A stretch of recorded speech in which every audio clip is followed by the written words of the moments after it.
36번 문제 보겠습니다. 위법 수집 증거 배제 법칙에 대한 설명으로 옳지 않은 것은 모두 몇 개인가? 이 문제는 개수형 문제이기는 하나 미수정에 관한 개수형 문제라서 왠지 가수롭게 여겨집니다.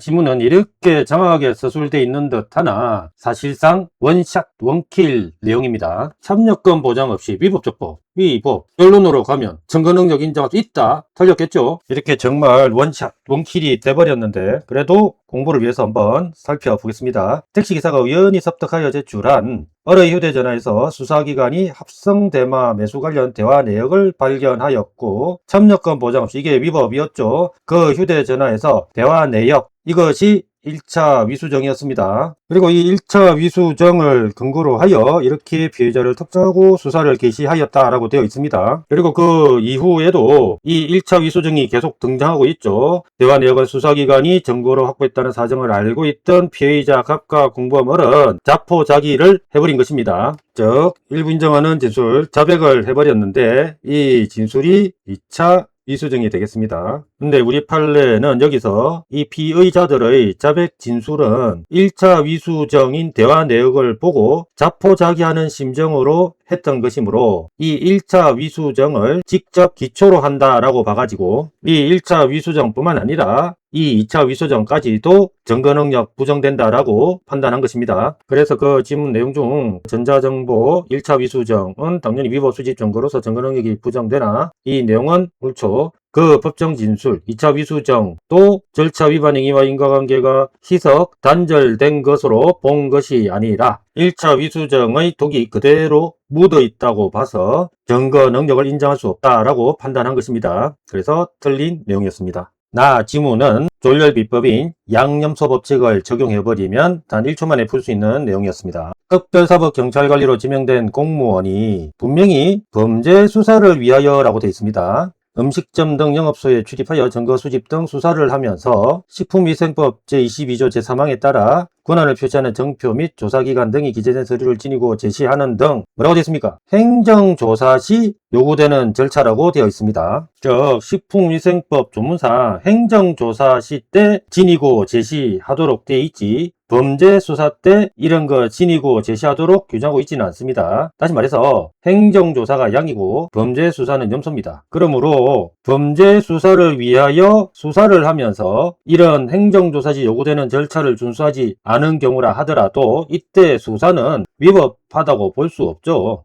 지문은 유관, 무관, 법칙, 내용 플러스 무관인 경우에는 결국 헌법상 영장주의를 위반한 것이므로 엔간해서는 하자치유가 안된다라는 내용까지 담고 있습니다. 수사기관이 유관정보를 선별하여 압수한 후에도 무관정보를 삭제, 폐기, 반환하지 않은 채 근섭 위법하죠. 그대로 보관하고 있다면 무관정보 부분에 대하여는 압수의 대상이 되는 전자정보의 범위를 넘어섰습니다. 위법이라는 의미고요. 넘어서는 전자정보를 영장 없이 무려 헌법 위반입니다. 압수수색하여 취득한 것이어서 위법하나 사후에 무의미하겠습니다. 법원으로부터 압수의 영장이 발부되었거나 피고인이나 변호인이 이를 증거로 하며 동의하였다고 하더라도 무관은 영장주의라는 무려 헌법을 위반한 경우이기 때문에 이런 경우에 엔간해서는 하자치유가 안됩니다.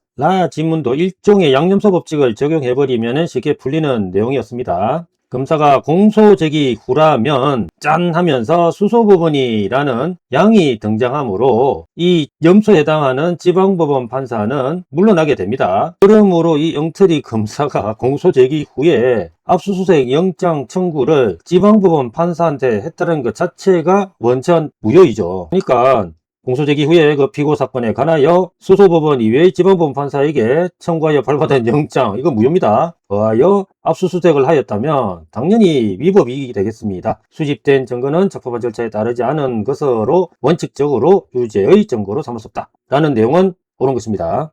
결국 옳지 않은 것은 가나다 3개이므로 4번이 정답이 되겠습니다. 37번 문제 보겠습니다. 자백 또는 진술의 임의성역에 대한 설명을 옳지 않은 것은 1번 지문은 역시 고정 레파토리입니다. 진술의 임의성에 다툼이 있는 경우에는 그 임의성 누가 증명합니까? 피고인이 증명할 것이 아니고 검사가 증명해야죠. 따라서 검사가 그 임의성의 의문점을 없애는 증명을 해야 할 것이고, 그렇습니다. 검사가 그 임의성의 의문점을 없애는 증명을 하지 못하면 검사 불리죠. 즉 임의성은 없다 라고 봐서 그 진술 증거는 고문받은 것 취급해서 결국은 증거 능력이 부정된다 라는 것입니다. 옳습니다. 2번 질문 보겠습니다. 진술 증거의 임의성에 관하여 의심할 만한 사정이 나타나 있는 경우에는 이라고 되어 있는데, 이런 경우가 어떤 경우입니까? 그냥 고문 이렇게 이해하시면 되겠습니다. 그렇다면 당연히 법원은 직권으로라도 그 임의성 여부에 관하여 당연히 조사해야겠죠. 고문 의심이 드는데 안 하면은 직무유기죠. 근데 그뒤 뭐야? 설령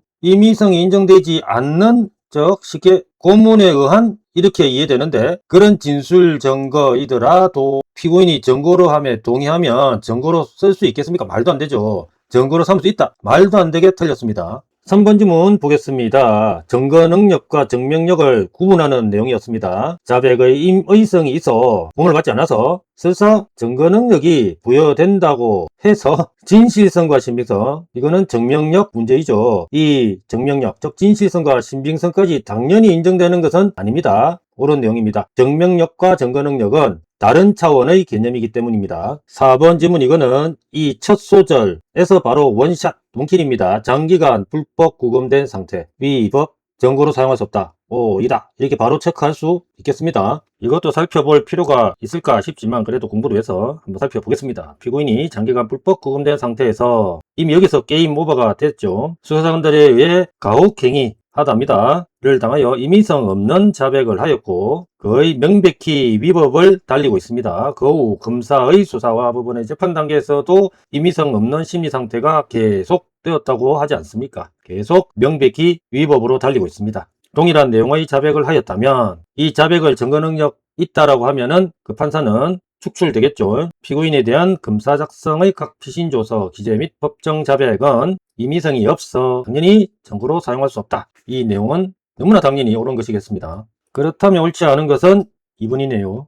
38번 문제 보겠습니다. 전문법칙의 예외에 대한 설명으로 옳지 않은 것은 1번 지문은 치트키, 내용 부인만 알면 쉽게 풀리는 내용이었습니다. 수사기관이 작성 압수조서에 기재된 피의자였던 피고인의 자백 진술 부분은 이거 피신조서 취급하지 않습니까? 그러므로 내용 부인이 치트키가 된다고 했습니다. 내용 부인을 해버리면은 말짝 도루묵이죠. 증거 능력이 없어져 버립니다. 근데 이 경우 수사기관에 제출된 변호인의 의견서에 기재된 같은 취지의 피의자 진술 부분을 이와 달리 취급하면은 꼼수를 부릴 것 아닙니까? 꼼수 방지 차원에서 이것 역시 피신조서 진술로 취급합니다. 또 이마저도 이미 내용 부인을 해버린 이상 유죄의 증거로 사용할 수 있다가 아니라 없다 여야 되겠죠. 틀린 내용이었습니다. 2번 지문 보겠습니다. 이 지문은 무식한 출제입니다. 왜냐하면 출제된 이 내용은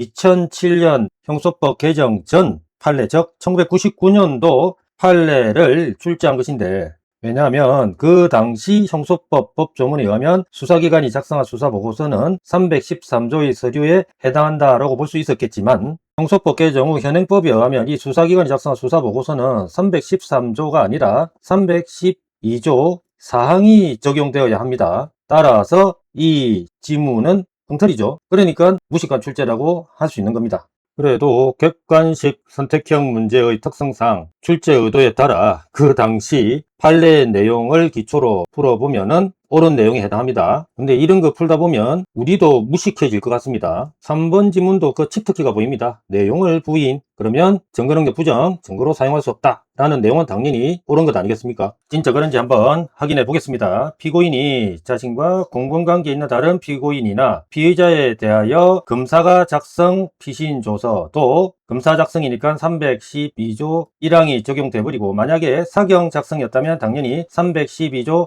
3항이 적용되어서 이 해당 피고인 피신조서라 봐서 해당 피고인이 내용을 부인해버리면 말짱 도루묵이 된다고 했습니다. 증거 능력이 부정되는 것이죠. 그래서 내용을 부인하는 경우 312조 1항에 따라 법이 개정되었으니까요, 유죄의 증거로 사용할 수 없는 것입니다. 내용은 옳습니다. 4번 지문은 특신 상태에 관한 대법관님들의 좋아하시는 그 상투적인 문구를 암기하는 내용이죠. 한번 보겠습니다. 314조 단서에 규정된 진술 또는 작성이 특신 상태 하에서 행하여졌음이라 하면 이미 다 암기하고 있습니다. 우리 그 진술 내용이나 조서 또는 서류의 작성에 위개임 여지가 거의 없고 그 진술 내용의 신용성이나 임의성을 담보할 구체적이고 후외 우리는 이렇게 암기를 하면 충분할 것 같습니다. 외부적인 정황이 있는 경우를 가리킨다. 참신함이 전혀 없습니다. 그냥 한 100년 전이면 넘어가고 하여튼 수십 년 전서부터 맨날 똑같은 레파토리로 이렇게 표현을 하고 계시죠. 어찌 보면 초지일관 되어서 좋기는 합니다. 근데 너무 참신성이 떨어집니다. 어쨌든 내용은 옳은 것입니다. 결국 옳지 않은 것은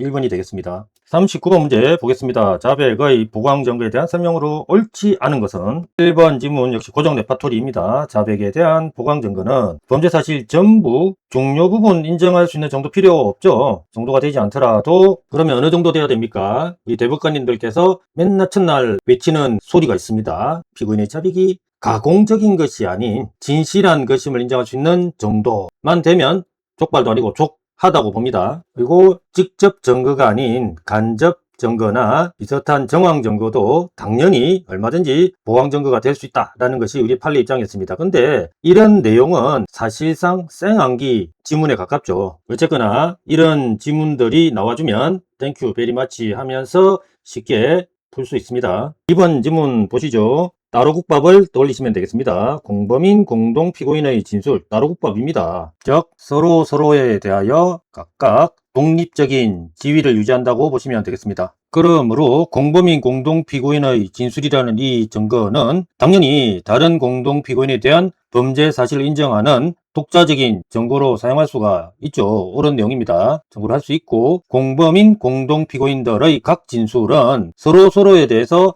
독립적인 지위를 유지하다 보니까 각자의 자백에 대해서 당연히 서로 보강 증거가 될 수가 있는 겁니다. 옳은 내용입니다. 3번 지문 역시도 따로국밥만 떠올리시면 쉽게 풀리는 내용이었습니다. 바로 이 실체적 경합범이 따로국밥 취급당하죠. 그러므로 이 실체적 경합범은 실질적으로 수재일 뿐만 아니라 형식적으로도 수재입니다. 근데 실질적으로 수재이지만 뭔가 쎄한 느낌이 듭니다. 실질적으로 수재이고 형식적으로도 수재이니까 실체적 경합범 각 범죄 사실 자백에 대해서는 각각 따로따로 보강 증거가 필요한 것입니다. 근데 각 범죄 사실에 관해 자백에 대한 보강 증거 있어야 하는 것은 아니다 라고 되어 있으니까 틀린 내용입니다. 4번 질문 보겠습니다. 피고인이 범행을 인정하는 것을 들었다는 피고인 아닌 자의 진술. 모양새는 좀 다른데 우리가 잘 알고 있는 그 유명한 자인 사건입니다. 결국 피고인이 이렇게 자백하는 것을 들었다는 피고인 아닌 자의 진술은 이꼬르 뭡니까? 피고인의 자백이죠. 그러므로 피고인의 자백으로 자백을 보강한다. 말도 안 되죠. 자백에 대한 보강증거가 될 수 없고 옳은 내용입니다. 그래서 오히려 보강증거를 필요로 하는 피고인의 자백과 동일, 즉 자백 이꼬르다 이런 의미겠습니다. 동일하게 보아야 할 성질의 것이다 라는 내용은 그래서 옳은 것입니다. 결국 옳지 않은 것은 3번이 되겠습니다. 40번 문제 보겠습니다. 다음 사례에 대한 설명으로 옳은 것은 모두 몇 개인가? 언뜻 보면 참 깝깝한 내용들로 꽉 채워진 것 같은데 자세히 들여다보면 여러분들과 한 번 이상은 스쳐간 인연이 있는 그런 내용들일 겁니다. 사례형 문제이니 바로 지문으로 들어가셔야죠.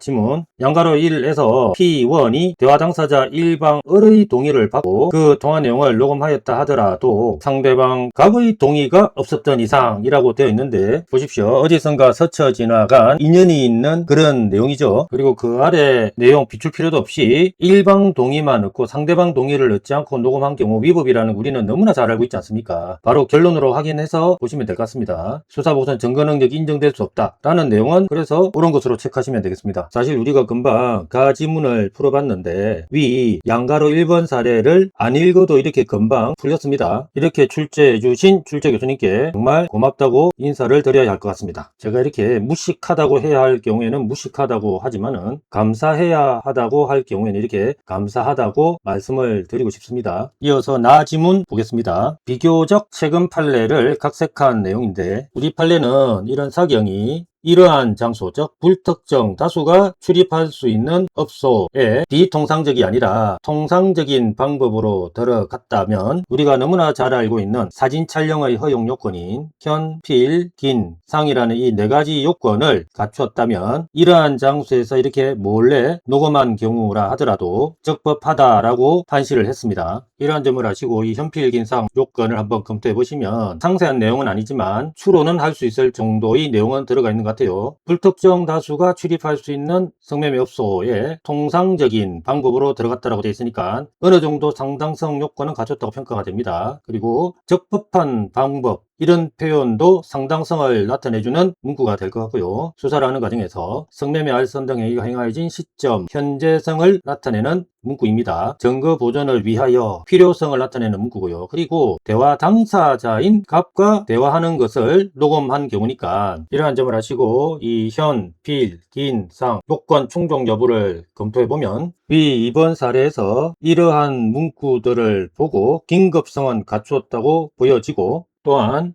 이렇게 불특정 다수가 출입할 수 있는 업소에 통상적인 방법으로 들어갔다고 하고 또한 적법한 방법으로 수사를 했다고 하며 그리고 통비법 위반이 아닌 대화 당사자 간의 녹음이었으므로 상당성 요건 또한 갖춰졌다고 보입니다. 그리고 행하여진 시점이라는 문구에서 현재성 또한 갖춰졌다고 보이며 증거 보존을 위하여 라는 문구에서 필요성 요건 또한 갖춰졌다고 보여집니다. 결론적으로 위와 같은 증거 수집은 현필기상 요건을 갖췄기 때문에 를 위법하다고 볼 수 없다라는 내용은 옳은 것이 되겠습니다. 다음 지문 보겠습니다. 양가로 2에서 P2가 갑이 운영하는 성매매 업소를 단속하여 갑을 현행범 체포하면서 업소 내부를 수색하여 발견한 콘돔과 업소 시설을 사진 촬영만 하고 콘돔은 그대로 두고 나온 경우라고 되어 있습니다. 이 사진들은 당연히 위에서 검토했듯이 현필기상 요건을 갖췄으므로 적법하고 또한 이 사진 촬영은 점유를 취득하는 압수가 아니기 때문에 사후 압수영장을 받을 필요가 없는 것입니다. 그러므로 촬영한 사진의 증거 능력은 인정될 수 있다 라는 내용은 옳은 것입니다. 지문 보겠습니다. 양가로 2에서 P2의 수사는 위법한 함정수사에 해당하므로 라고 되어 있는데 위에 올라가서 한번 확인을 해봐야 할 것 같습니다. 확인을 해보니 이런 문구가 있습니다. 갑 이놈은 P2가 들어오자 다행히 오늘 사탕은 치지 않았구나 하고 곧바로 A를 불러 라는 문구를 보니 당연히 범위 유발이 아님을 알 수 있습니다. 그러므로 위법한 함정수사에 해당하므로 라는 내용은 틀린 것이죠. 결국 위법한 함정수사가 아니므로 이를 기초로 공소제기한 경우 법원은 공기판을 하여야 한다 라는 내용 역시 자동적으로 틀린 것입니다. 그렇다면 결국 옳은 것은 가, 나, 다 세 개가 되겠습니다.